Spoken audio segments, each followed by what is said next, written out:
Hello friends, आप सबका स्वागत है आपके अपने यूट्यूब चैनल GSR स्टडी में। दोस्तों, जैसा कि आपको पता है कि इस समय हम लोग मध्यकालीन भारत का अध्ययन कर रहे हैं दोस्तों अपनी सीरीज के अंतर्गत।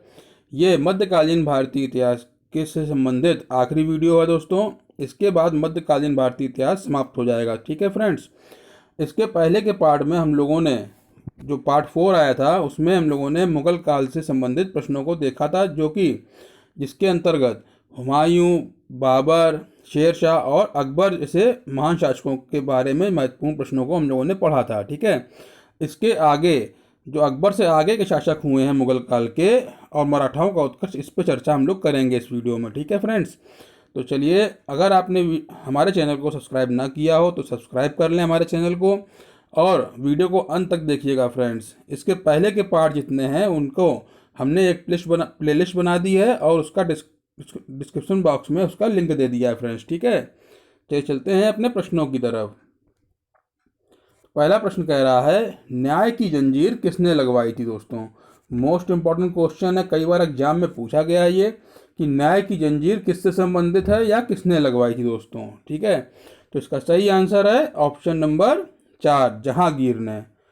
जहांगीर जो था वो अकबर का उत्तराधिकारी था और अकबर का पुत्र था। ठीक है, अकबर के उत्तराधिकारी सलीम था जो कि उसका पुत्र था। और सलीम नाम क्यों दिया था अकबर ने? अकबर ने अपने पुत्र का नाम सलीम सूफी संत शेख सलीम चिश्ती के नाम पर रखा था दोस्तों। ये भी एग्जाम में पूछा जा सकता है। शेख सलीम चिश्ती जो सूफी संत थे वो अकबर के समकालीन थे दोस्तों। ठीक है, और जो सलीम था वो नूरुद्दीन मोहम्मद जहांगीर बादशाही गाजी की उपाधि के साथ गद्दी पर बैठा था दोस्तों। ठीक है, तो इसको हम लोग जनरली जानते हैं जहांगीर के नाम से। अगला प्रश्न देखते हैं, जहांगीर की आत्मकथा कौन सी है दोस्तों। जहांगीर की जो आत्मकथा है उसका नाम पूछ रहा है। ये भी एग्जाम में कई बार पूछा जाता है दोस्तों, इंपॉर्टेंट क्वेश्चन है। तो जहांगीर की आत्मकथा का नाम है तुजुक ए जहांगीरी। ऑप्शन नंबर 1 इसका सही आंसर है, तुजुक ए जहांगीरी जो है जहांगीर की आत्मकथा थी दोस्तों। अगला प्रश्न देखते हैं, जहांगीर ने किस सिख गुरु को फांसी दिलवाई थी दोस्तों। मोस्ट इंपॉर्टेंट क्वेश्चन है, ये एग्जाम में पूछा जाता है। मुगल काल के 2 शासक ऐसे थे जिन्होंने 2 सिख गुरुओं को फांसी दिलवाई थी दोस्तों। तो जहांगीर ने किस सिख गुरु को फांसी दिलवाई थी? 5वें गुरु थे अर्जुन देव। सिखों के 5वें गुरु अर्जुन देव जो थे उनको जहांगीर ने फांसी दिलवा दी थी दोस्तों। इसका सही आंसर है ऑप्शन नंबर 1, जहांगीर ने 5वें सिख गुरु अर्जुन देव को फांसी दिलवाई थी दोस्तों। और दिलवाई क्यों थी ये भी आपको पता होना चाहिए। जहांगीर का सबसे बड़ा पुत्र था खुसरो। ठीक है, जहांगीर का सबसे बड़ा पुत्र खुसरो था और उसने जहांगीर के विरुद्ध विद्रोह कर दिया था दोस्तों। ठीक है, और जहांगीर ने खुसरो की सहायता करने के कारण जो है 5वें गुरु सिखों के जो थे अर्जुन देव उनको फांसी दिलवा दी थी दोस्तों। ठीक है, खुसरो और गुरु अर्जुन देव ने की जो भेंट हुई थी, जो इनकी मीटिंग हुई थी, वो गोविंदवाल में हुई थी दोस्तों। ठीक है, खुसरो गुरु से गोविंदवाल में मिला था, जिसके बाद जहांगीर ने अर्जुन देव को फांसी पे चढ़वा दिया था दोस्तों। अगला प्रश्न देखते हैं, जहांगीर ने शाहजहां की उपाधि किसे दी थी दोस्तों। मोस्ट इंपॉर्टेंट क्वेश्चन है ये भी। जहांगीर ने शाहजहां की उपाधि किसको दी थी? तो ये उपाधि दी थी खुर्रम को दोस्तों। ऑप्शन नंबर 3 इसका सही आंसर है। जिस प्रकार से खुसरो जो है जहांगीर का ही पुत्र था और खुर्रम भी जहांगीर का ही पुत्र था दोस्तों। ठीक है, खुर्रम जो था वो जहांगीर का पुत्र था और इसने अहमदनगर के वजीर मलिक अंबर के विरुद्ध सफलता के कारण खुश होकर खुर्रम को शाहजहां की उपाधि दी थी दोस्तों। ठीक है, ये एग्जाम में क्वेश्चन पूछ सकता है कि खुर्रम को शाहजहां की उपाधि किस कारण से दी गई थी। तो अहमदनगर जो रियासत थी उसके वजीर मलिक अंबर के खिलाफ जीत की सफलता से खुश होकर जहांगीर ने खुर्रम को शाहजहां की उपाधि से नवाजा था। ठीक है, अगला प्रश्न देखते हैं। कई बार एग्जाम में पूछा गया है फ्रेंड्स, ये इंपॉर्टेंट क्वेश्चन है। नूरजहां का वास्तविक नाम क्या था? तो नूरजहां का वास्तविक नाम था मेहरुन निसा। ठीक है। मेहरून निसा ऑप्शन नंबर 1 इसका सही आंसर है। मेहरून निसा जो थी वो उन्होंने जहांगीर से शादी की थी दोस्तों, ठीक है। और मेहरून निसा का ही नाम दिया था नूरजहां, जहांगीर ने ही नाम दिया था नूरजहां, ठीक है। इनके पिता मेहरून निसा के पिता मिर्जा गयास बेग को जहांगीर ने शाही दीवान बनाया था और इत्माद उद दौला की उपाधि दी थी दोस्तों। ये भी आपको पता होना चाहिए कि इत्माद उद दौला की उपाधि किसने दी थी, जहांगीर ने। किसको दी थी, मेहरून निसा या नूरजहां के पिता मिर्जा गयास बेग को, ठीक है। और उनको दिल्ली का शाही दीवान भी बनाया गया था दोस्तों। अगला प्रश्न देखते हैं, गुलाब से इत्र निकालने की विधि किसने खोजी दोस्तों। तो गुलाब से इत्र निकालने की विधि खोजी थी अस्मत बेगम ने। ऑप्शन नंबर 1 इसका सही आंसर है। दोस्तों ये नूरजहां की माँ थी, ठीक है। अस्मत बेगम जो थी वो नूरजहां की माँ थी और इन्होंने ही गुलाब से इत्र निकालने की विधि खोजी थी दोस्तों। अगला प्रश्न देखते हैं, मोस्ट इंपॉर्टेंट क्वेश्चन है दोस्तों, चित्रकला का स्वर्णकाल किसे कहते थे दोस्तों। तो चित्रकला का स्वर्णकाल किसे कहते थे दोस्तों, जहांगीर के काल को। ऑप्शन नंबर 2 इसका सही आंसर है। जहांगीर का जो शासनकाल था उसमें चित्रकला का स्वर्णकाल कहा गया है दोस्तों, ठीक है। इनके समय में जो प्रसिद्ध चित्रकार थे इनके राज शासनकाल में, उनका नाम था अबुल हसन, आगा रजा, उस्ताद मंसूर आदि, ठीक है। ये तीनों नाम आपको पता होने चाहिए। इसके अलावा भी और चित्रकार थे लेकिन ये बहुत ही फेमस चित्रकार थे जहांगीर के शासनकाल में, ठीक है। अगला प्रश्न देखते हैं, जहांगीर का मकबरा किसने बनवाया था दोस्तों। जहांगीर का मकबरा बनवाया था नूरजहां ने। इसका सही आंसर है ऑप्शन नंबर 2, नूरजहां ने जहांगीर का मकबरा बनवाया था। कहाँ पर बनवाया दोस्तों, जहांगीर को शाहदरा लाहौर में रावी नदी के किनारे दफनाया गया था दोस्तों, ठीक है। जहांगीर को शाहदरा लाहौर में, जो लाहौर का शाहदरा है वहाँ पर रावी नदी के किनारे दफनाया गया था। वहीं पर जहांगीर का मकबरा बनवाया था नूरजहां ने, ठीक है। इसके अलावा इत्माद उद दौला का मकबरा भी नूरजहां ने ही बनवाया था दोस्तों, ठीक है। इत्माद उद दौला जो कि मिर्जा गयास बेग को उपाधि दी थी किसने, जहांगीर ने। उनका मकबरा भी नूरजहां ने बनवाया था क्योंकि ये नूरजहां के पिता थे दोस्तों, ठीक है। अच्छा, ये पहली इमारत है जो इत्माद उद दौला का मकबरा बनवाया नूरजहां ने, वो पहली इमारत है जो पूर्ण रूप से बेदाग सफ़ेद संगमरमर की बनी है और इसमें पहली बार पितरा दुरा नामक जड़ाऊ काम किया गया है दोस्तों, ठीक है। तो अगर पूछा जाए आपसे कि पहली ऐसी इमारत कौन सी है जो पूर्ण रूप से सफ़ेद संगमरमर की है, तो दोस्तों ताजमहल उसका आंसर नहीं होगा। उसका आंसर होगा इत्माद उद दौला का मकबरा दोस्तों, ठीक है। और इसी मकबरे पर पहली बार पितरा दुरा नामक जड़ाऊ काम किया गया था दोस्तों, ठीक है। अगला प्रश्न देखते हैं, जहांगीर के शासनकाल में भारत आने वाले यात्री कौन थे। तो दोस्तों जहांगीर के राज्य में जो बाहर से यात्री आए थे उनमें प्रमुख यात्री कौन कौन थे, captain Hawkins, sir Thomas Roe, ये पहले अंग्रेज थे जो भारत आए थे, ठीक है। तो ये एग्जाम में कई बार पूछा जाता है कि सर टॉमस रो किसके दरबार में आए थे, ठीक है। पहले अंग्रेज सर टॉमस रो किसके दरबार में आए थे, तो जहांगीर के दरबार में आए थे दोस्तों, ठीक है। कैप्टन हॉकिंस और सर टॉमस रो जहांगीर के दरबार में आए थे। इसके अलावा विलियम फिंच जो थे वो भी जहांगीर के दरबार में आए थे दोस्तों, ठीक है। तो इस क्वेश्चन का सही आंसर होगा ऑप्शन नंबर 4, उपरोक्त सभी। Captain Hawkins, sir Thomas Roe और विलियम फिंच, ये तीनों जो थे वो जहांगीर के दरबार में शासनकाल में भारत आए थे दोस्तों। अगला प्रश्न देखते हैं, ताजमहल का निर्माण किसने करवाया दोस्तों। इस क्वेश्चन का आंसर सबको पता होगा दोस्तों, कई बार एग्जाम में पूछा गया है और बचपन से हम लोग पढ़ते चले आ रहे हैं, ठीक है।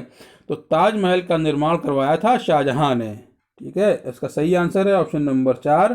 ताजमहल है कहाँ दोस्तों, ताजमहल उत्तर प्रदेश के आगरा में स्थित है, ठीक है। तो आगरा में स्थित ताजमहल का निर्माण शाहजहां ने करवाया था। किसकी याद में करवाया था दोस्तों, अपनी बेगम मुमताज महल की याद में। शाहजहां ने अपनी बेगम मुमताज महल की याद में ताजमहल का निर्माण करवाया दोस्तों।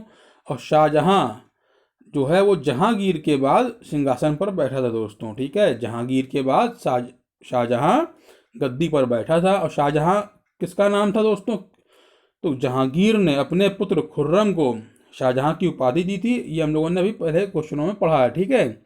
अच्छा, एक इससे संबंधित क्वेश्चन और बनता है कि ताजमहल की रूपरेखा किसने तैयार की थी दोस्तों, ठीक है। तो ताजमहल की रूपरेखा तैयार की थी उस्ताद ईशा ने। किसने की थी दोस्तों? उस्ताद ईशा ने, उस्ताद ईशा। ये भी आपको पता होना चाहिए फ्रेंड्स, ठीक है। अगला प्रश्न देखते हैं, स्थापत्य कला का स्वर्ण युग किसे कहते हैं? तो दोस्तों इसके पहले हम लोगों ने पढ़ा चित्रकला का स्वर्ण काल किसे कहते थे? जहांगीर के काल को, यानी जहांगीर के शासनकाल में चित्रकला जितनी फली फूली है उतनी कहीं नहीं फूली, ठीक है। उसके अलावा हम लोगों ने पढ़ा था कि हिंदी साहित्य का स्वर्ण काल किसे कहा गया है? तो वो अकबर का काल था। अब यहाँ क्वेश्चन कह रहा है स्थापत्य कला का स्वर्ण युग किसे कहते हैं, ठीक है।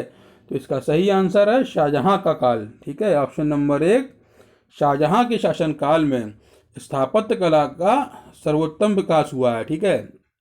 इसने कौन कौन सी कृतियां बनवाई हैं दोस्तों? इस शाहजहां ने मयूर सिंहासन, जैसा कि हम लोगों ने पढ़ा कि अभी ताजमहल का निर्माण किसने करवाया? शाहजहां ने करवाया, तो ये भी स्थापत्य कला का सर्वोत्तम नमूना है। इसके अलावा मयूर सिंहासन, दिल्ली का लाल किला, दीवाने आम, दीवाने खास और दिल्ली की जामा मस्जिद, आगरा की मोती मस्जिद आदि जो है शाहजहां ने बनवाया दोस्तों, ठीक है। तो क्या क्या बनवाया शाहजहां ने?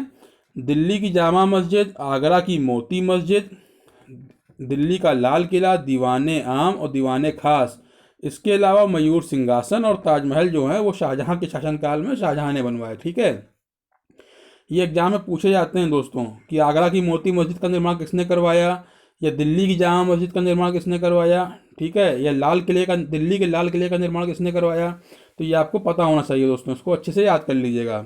इसके अलावा जो आगरा की जामा मस्जिद है उसका निर्माण शाहजहां की बेटी जहां आरा ने करवाया था दोस्तों, ठीक है। आगरा की जामा मस्जिद का निर्माण शाहजहां की बेटी जहां आरा ने करवाया था दोस्तों, ये भी आपको पता होना चाहिए। अगला प्रश्न देखते हैं, शाहजहानाबाद की नींव किसने डाली थी? शाहजहानाबाद की नींव डाली थी दोस्तों शाहजहां ने।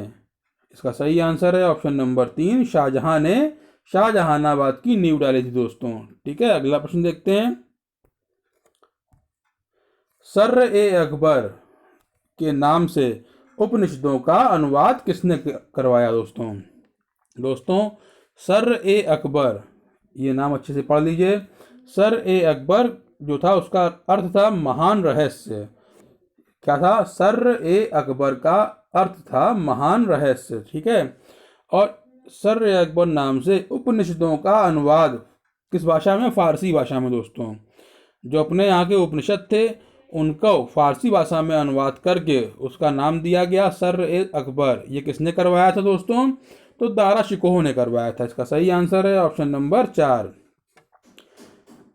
एग्जाम में प्रश्न पूछता है दोस्तों कि उपनिषदों का फारसी में अनुवाद किसने करवाया था, तो आपका आंसर होगा दारा शिकोह ने, ठीक है। अब दारा शिकोह था कौन दोस्तों? तो शाहजहां का ये पुत्र था दोस्तों। शाहजहां के पुत्र का नाम था दारा शिकोह, और उसके पुत्रों में सबसे ज़्यादा विद्वान, ठीक है, यही था दोस्तों। और इसको क्या कहते थे दोस्तों? इसको किस उपाधि से नवाजा गया था? शाह बुलंद इकबाल। दारा शिकोह को शाह बुलंद इकबाल के नाम से जाना जाता था दोस्तों। अगला प्रश्न देखते हैं,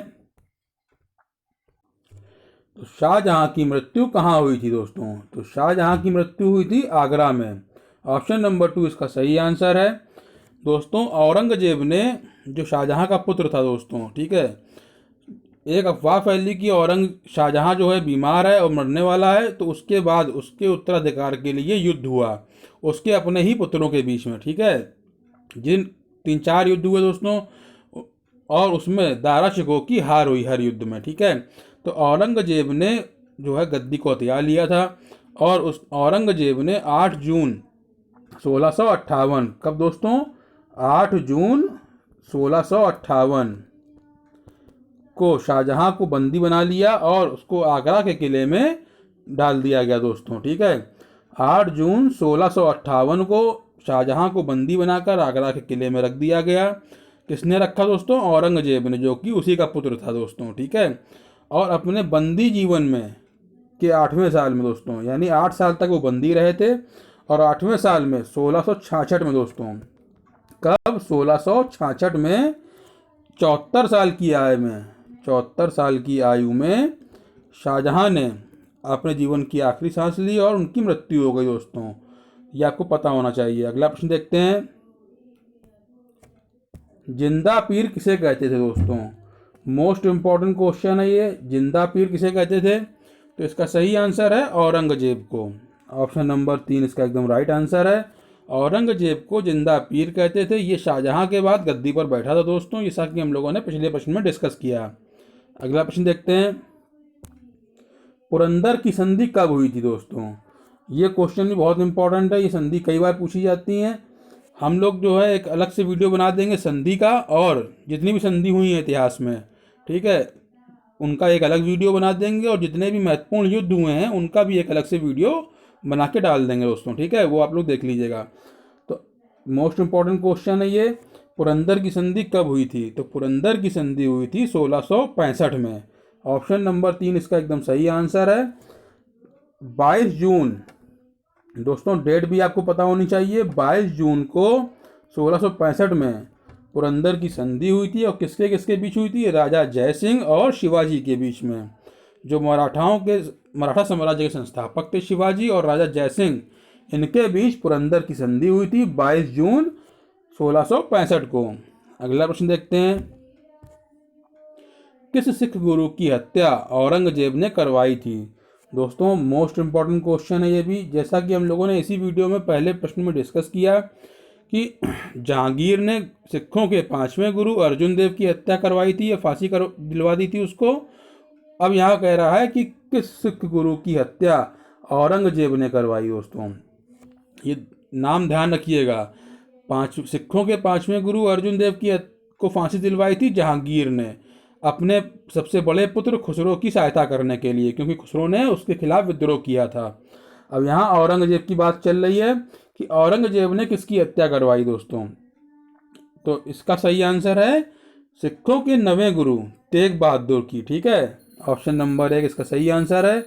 सिखों के 9वें गुरु तेग बहादुर जो थे, उनकी हत्या औरंगजेब ने करवा दी दोस्तों। कब करवाई थी?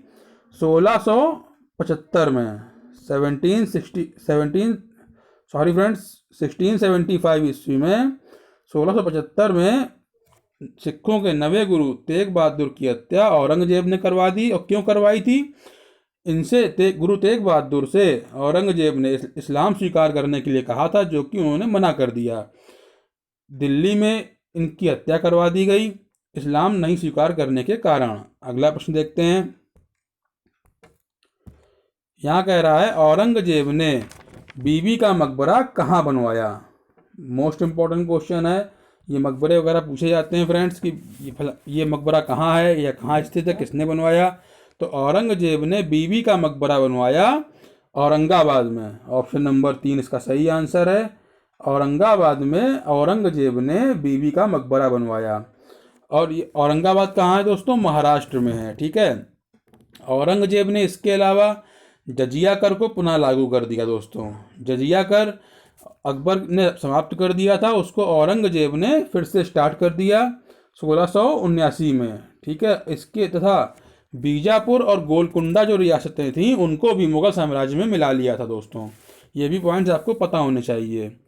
औरंगजेब ने कुछ और प्रमुख कार्य किए थे जिसके लिए उसको याद किया जाता है। औरंगजेब ने नवरोज त्यौहार, जो कि बलबन ने शुरू किया था दोस्तों, तो औरंगजेब ने नवरोज का त्यौहार, झरोखा दर्शन, तुलादान प्रथा जो कि अकबर के समय में शुरू हुई थी, इन सब पर प्रतिबंध लगा दिया था दोस्तों, ठीक है।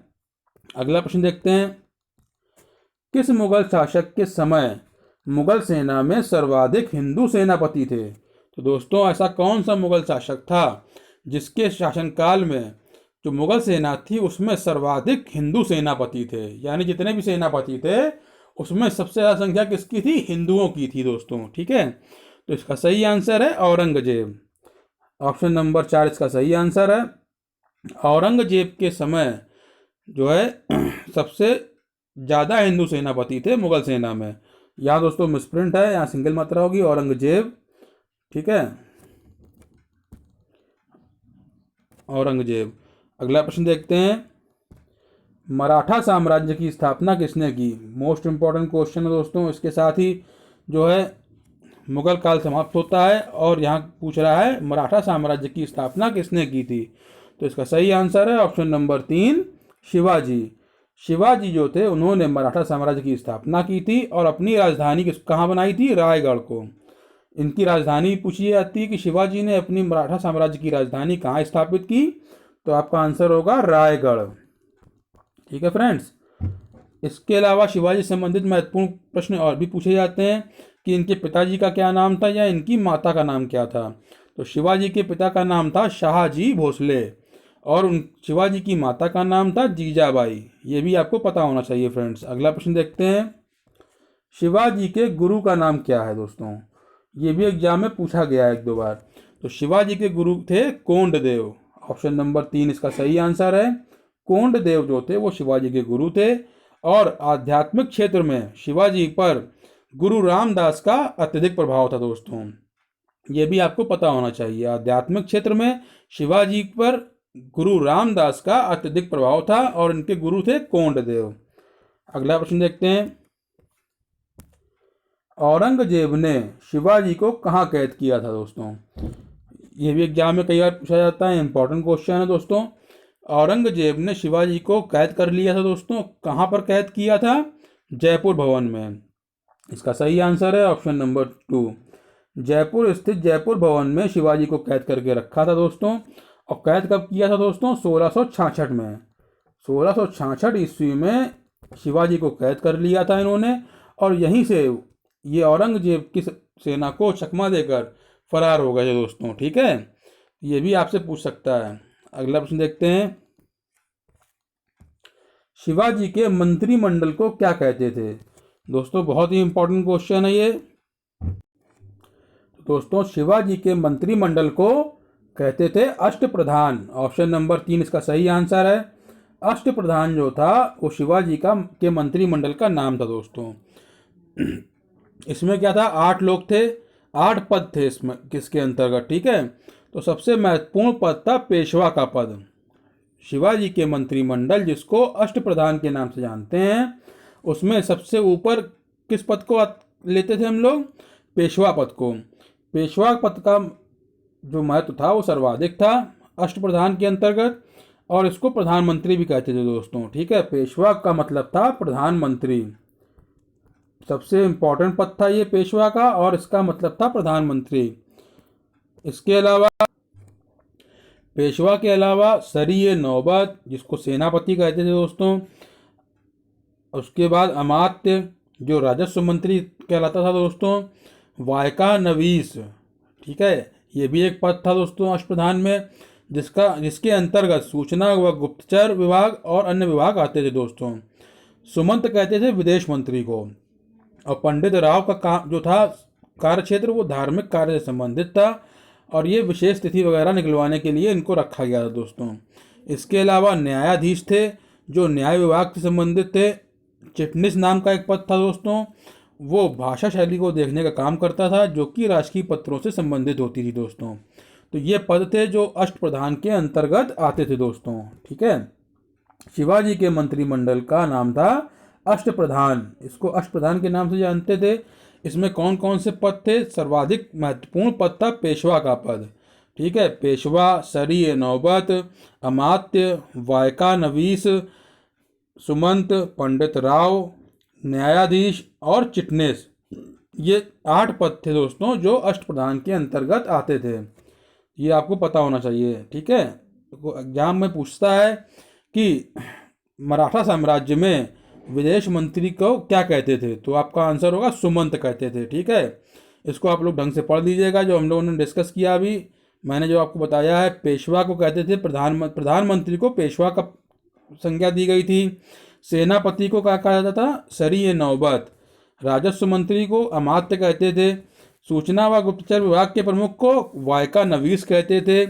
विदेश मंत्री सुमंत कहलाता था और धार्मिक कार्य से संबंधित थे पंडित राव। न्याय विभाग के प्रमुख को क्या कहते थे? न्यायाधीश। और राजकीय पत्रों से संबंधित भाषा शैली को देखने का काम था चिटनिस के अंतर्गत। तो ये आपको सब पता होना चाहिए। एग्जाम में पूछा जाता है फ्रेंड्स। अगला प्रश्न देखते हैं, शिवाजी का उत्तराधिकारी कौन था? तो दोस्तों शिवाजी के उत्तराधिकारी थे संभाजी। ठीक है, ऑप्शन नंबर 2 इसका सही आंसर है। संभाजी जो थे वो शिवाजी के उत्तराधिकारी थे। अगला प्रश्न देखते हैं, शिवाजी द्वारा लगाए गए कर कौन से हैं? दोस्तों मोस्ट इंपॉर्टेंट क्वेश्चन है, कई बार एग्जाम में पूछा गया है ये। ठीक है, शिवाजी के द्वारा लगाए गए कर थे चौथ और सरदेशमुखी। चौथ और सरदेशमुखी ये दोनों कर जो थे शिवाजी ने लगाए थे। इसका सही आंसर है ऑप्शन नंबर 3 उपरोक्त दोनों। ये एग्जाम में दोस्तों बहुत पूछा जाता है। अगला प्रश्न देखते हैं, दिल्ली पर आक्रमण करने वाला प्रथम पेशवा कौन था? तो दोस्तों ऐसा मराठा साम्राज्य में पहला पेशवा था जिसने दिल्ली पर आक्रमण किया था, बाजीराव प्रथम। ऑप्शन नंबर 1 इसका सही आंसर है। बाजीराव प्रथम ने सर्वप्रथम दिल्ली पर आक्रमण किया दोस्तों। इसके पहले किसी भी पेशवा ने यह काम नहीं किया था।